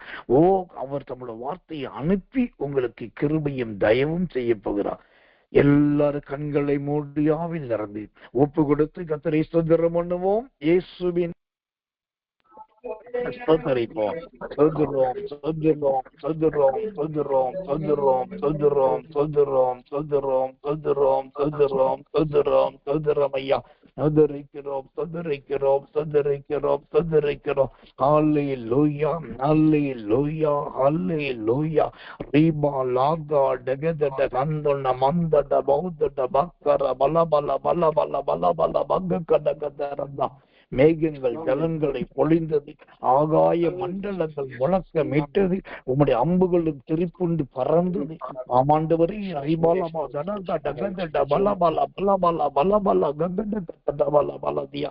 மேகங்களை போல ஒரு உயரமான அனுபவம், மேகங்களை போல ஒரு உன்னதமான அனுபவம், மேகங்களை போல தன் மேலே காணப்படுகிற மேன்மையான ஒரு ஜீவியம் இந்த மாதத்திலே கர்த்தர் கொடுப்பாராக. இந்த மாதத்திலே கர்த்தர் தருவாராக. எல்லாரும் கண்களை மூடுங்க, கர்த்தரை ஸ்தோத்திரம் பண்ணுங்க. அல்லேலூயா. ரீபா லகதடக கடகதட வல வல வல வல. ஆகாய மண்டலங்கள் கர்த்தருடைய கரத்தின் கிரியைகளை விவரிக்கிறதே. இந்த மாதத்திலே ஆகாய மண்டலத்தின் கிரியைகளை போல உங்க கையின் கிரியைகளை கர்த்தர் விவரிக்க பண்ணுவார். தேவன் வாய்க்க பண்ணுவார். தேவனுடைய ஆகாய மண்டலத்தின் கிரியைகள் உங்க ஜீவியத்திலே காணப்படும். இதோ மேகங்களுடனே கூட வருகிறார் என்று வேதம் சொல்லுகிறதே. இந்த மாதம் தேவனுடைய வருகைக்குரிய மாதமாய், அவருடைய வருகைக்குரிய அடையாளத்தின் மாதமாய், அவருடைய வருகை வந்தால் அவரோடு கூட பறக்கிற ஒரு அனுபவமாய் தேவன் நம்மை மாற்றப் போகிறார். அதற்காக கர்த்தரை துதியுங்கள். கர்த்தர் நல்லவே, கர்த்தர் நல்லவே, கர்த்தர் நல்லவே. இதோ மேகங்களுடனே கூட எடுத்துக் கொள்ளப்பட்டார். எடுத்துக்கொள்ளப்பட்டார். அந்த மேகங்கள் என்பது உலகத்தை விட்டு சோத்திர தேவனுக்காக எடுக்கப்படுகிற நல்ல ஒரு சாக்கியம், நல்ல ஒரு பாக்கியத்தை காண்பிக்கிறது. சோத்திரம் கர்த்தருடனே கூட எப்பொழுதும் கர்த்தருடனே கூட இருப்போம், எப்பொழுதும் கர்த்தருடனே கூட இருப்போம். எவ்வளவு நல்ல ஒரு வார்த்தை! கர்த்தரை ஸ்தோத்திரம் பண்ணுங்க, ஸ்தோத்திரம் பண்ணுங்க. எப்போதும் கர்த்தரோடு இருக்கத்தக்கதாய், கர்த்தர் நம்மோடு இருக்கத்தக்கதாய் மெய்யாகவே இந்த பாக்கியத்தை கட்டளிடுகிறார், மெய்யாகவே இந்த சாக்கியத்தை கட்டளிடுகிறார். இதோ கர்த்தர் நல்லவை. மேகங்கள் என்பது பரிசுத்தவான்கள், பரிசுத்த வாழ்க்கைகளுடைய திவ்ய அனுபவத்தை குறிக்கிறது, அற்புதமான ஒரு பாக்கியத்தை குறிக்கிறது. மெய்யாகவே நல்ல பவுலும் சீலாவும் போன்ற பரிசுத்தவான்கள், நல்ல துர்கால் போன்ற பரிசுத்த வாட்டிகளை பார்க்கும்படி கர்த்தர் இரக்கமும் கிருபையும் செய்ய போகிறாரே. ஸ்தோத்திரம், ஸ்தோத்திரம், ஸ்தோத்திரம், ஸ்தோத்திரம், ஸ்தோத்திரம், ஸ்தோத்திரம், ஸ்தோத்திரம், ஸ்தோத்திரம். ஜலங்கள் என்பது தேவ ஜனங்கள் பாதுகாக்கப்படுகிறதும் கர்த்தருக்கால் அளிக்கப்படுவதை குறிக்கிறதே. கர்த்தர் நல்லவே. அந்த குவியலாய் ஜலங்களை கர்த்தர் நிற்க பண்ணினாரே. அந்த அற்புதங்கள் இதோ இந்த மாதத்தில் உங்க வீட்டில் நடப்பதாக, அப்படிப்பட்ட அதிசயங்கள் உங்க ஜீவியத்தில் உண்டாவதாக, கர்த்தரை செய்வாராக. ஆகாய மண்டலங்கள் கர்த்தர் நல்லவன், ஆகாய மண்டலங்கள் கர்த்தர் நல்லவே. கர்த்தருடனே கூட இருக்கிற அற்புதமான ஒரு அனுபவம். சோத்திரம், கர்த்தருடைய நாமத்துக்கு மகிமை உண்டாவதாக.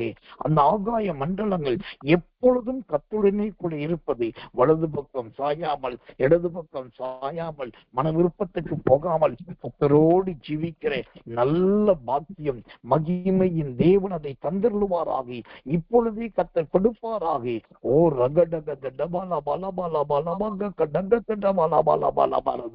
உம்முடைய அம்புகள், உம்முடைய அம்புகள் அது ரட்சிப்பை உண்டு பண்ண கூடியது. கர்த்தர் நல்லவர், கர்த்தர் நல்லவர், கர்த்தர் நல்லவர். உம்முடைய அம்புகள் என்பது அருமையான சத்திய வேதம் அல்லவா? அது ஆகமங்களை குறிக்கிறதே. இந்த மாதம் முழுவதும் ஆண்டவரே உடைய வேத வசனங்களால் நிறைந்திருக்கட்டும். பழையதிலும் புதியதிலும் எடுத்து கொடுக்கிற அற்புதமான தெய்வ பிள்ளைகளாய் மாறட்டுங்க தாவே.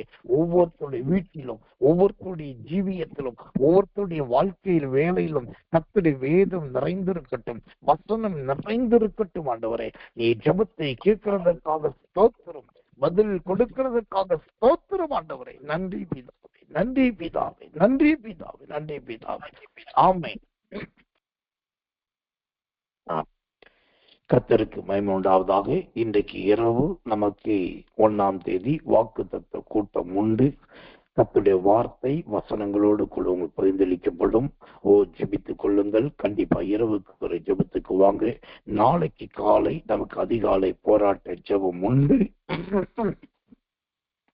அதிலும் தேவனுடைய மேகங்களை குறித்து மகிமையோடு நாம் ஜெபித்து நிறைய கிருபைகளை, அபிஷேகத்தை பெற்றுக் கொள்ள போகிறோம். விசேஷமாக இந்த மாதம் நீங்க பரிசுத்தவான்களை, பரிசுத்தவாட்டிகளை சந்திக்கிற மாதமாய் கர்த்தர் மாட்டி தருவா. இதையே உங்க வாஞ்ச வைங்க. ஆண்டவரே, பரிசுத்தவான்களை நாங்க பார்க்கணும். நாங்க விசுவாசிகளை பார்க்கிறோம், தேவ ஜனத்தை பார்க்கிறோம், கிறிஸ்தவர்களை பார்க்கிறோம், அப்போஸ்தலர்களை பார்க்கிறோம், தீர்க்கதரிசிகளை பார்க்கிறோம், ஊழியக்காரர்களை பார்க்கிறோம். ஆனா இந்த மாதத்துல நாங்க இதெல்லாம் இல்ல. ஆண்டவரே, பரிசுத்தவான்களை பார்க்கணும். ஒண்ணு, பரிசுத்தவான்கள் இருக்கிற இடத்துக்கு எங்களை கொண்டு போங்க, இல்லாட்டி எங்க இடத்துக்கு பரிசுத்தவங்கள் வரட்டும்னு சொல்லி ஜெபம் பண்ணுங்க. நிச்சயமா பரிசுத்தவான்கள், பரிசுத்த வாட்டிகளை காண கர்த்தர் சிவா. இந்த வாஞ்சை உங்க வாஞ்சையாய் இருப்பதாக. கடைசியாய் அடியானுக்காக, ஊழியர்களுக்காக ஜெபித்துக் கொள்ளுங்கள். அன்பின் பிரயாசத்தின் பலனை நான் எதிர்பார்க்கிறேன். இப்பொழுது நாம் ஜெபிப்போம். எல்லாரும் கண்களை மூடி தேவனோடு கூட காணப்படுவோமா? உங்களுக்காக நான் ஜெபிக்கிறேன். அன்புள்ள நல்ல பரமபிதாவே, நல்ல அருமையான இந்த காலை வேலைக்காக ஸ்தோத்திரம். உடைய பெரிதான கிருபையினாலும் இரக்கத்தினாலும் முடிசூட்டி அன்றே இந்த திண்டுக்கல் மாவட்டம் செம்பட்டியில் இருந்து இந்த அருமையான 5வது மாதத்துக்கான கிருபையுள்ள வாக்குத்தத்த வசனத்தை அந்த பிள்ளைகளுக்கு போதிக்க, அன்று பிரசங்கிக்க, அன்றே ஜெபிக்க, உடைய பிள்ளைகளோடு இணைந்து உங்களுடைய கிருபையின் ஊழியத்தை செய்ய உதவி செய்தரே ஸ்தோத்திரம். இந்த சங்கீதம் 77:17 வசனத்தின்படி மேகங்கள் ஜலங்களை பொழிகிறது, ஆகாய மண்டலங்கள் முழக்கமிட்டது. அந்த வார்த்தையின்படி கர்த்தாவே, மேகங்களினாலும் நல்ல ஆகாயத்தின் ஜலங்களினாலும் ஆகாய மண்டலத்தின் உன்னதத்தின் ஆசீர்வாதங்களும் ஜனங்களை நிரப்பும். இந்த மாதத்திலே உடைய பிள்ளைகள் மெய்யாகவே பரிசுத்தவான்களை காணட்டும், பரிசுத்தவாட்டிகளை காணட்டும். அவர்களும் அப்படிப்பட்ட பரிசுத்தவாட்டிகளோடு எங்களுடைய ஜீவியத்தை இணைத்து நாங்களும் அவர்களை பார்த்து உம்மை போல மாற உதவி செய்யும் ஆண்டவரே. இவ்வளவு காலங்கள் நாங்க எதையோ பார்த்துட்டோம். இந்த கடைசி காலத்துல உமக்காக வாழ்கிற, வேதத்தின்படி நடக்கிற உத்தம மார்க்கத்தாராகிய அந்த பரிசுத்தவாட்டிகளை காண உதவி செய்யும். ஒரு வார்த்தை நடக்கட்டும், நிறைவேறட்டும். இந்த மாதம் முழுவதும் உடைய பிள்ளைகள் நோய் நொடி இல்லாமல், விளைவினம் வியாதி இல்லாமல், சத்துருவின் கொள்ளையாடுதல் இல்லாமல், விரோதிகளின் பகை எரிச்சல் இல்லாமல், சுதந்திரம் உலகத்தாரால் வருகிற நெருக்கங்கள் உபத்திரவங்கள் இல்லாமல் உடைய பிள்ளைகள் மகிழ்ந்திருக்கட்டும், உடைய பிள்ளைகள் களி கூர்ந்திருக்கட்டும், உடைய பிள்ளைகள் அது ஆசீர்வாதமா இருக்கட்டும், உடைய பிள்ளைகள் உயர்ந்திருக்கட்டும், உடைய பிள்ளைகள் எப்போதும் ஜெயம் பெற்றவர்களாய் ஜீவிக்கட்டும். ஆண்டவரே, மேகங்களை போல இவர்கள் குடும்பங்கள் உயர்த்தப்படட்டும். மேகங்களை போல பிள்ளைகளும் கணவனும் மனைவிமார்கள் உயர்த்தப்படட்டும். மேகங்களை போல எப்போதும் வெளிச்சமாய் காணப்படட்டும். பொறுப்படுத்திக் கொள்ளும், ஆளுகை செய்யும். உடைய கரத்தில் தாழ்த்தி ஒப்புவிக்கிறோம். இயேசுவின் ரத்தம் செய்யும். இயேசுவின் நாமத்தில் ஜெபிக்கிறோம் நல்ல பிதாவே. ஆமென், ஆமென், ஆமென்.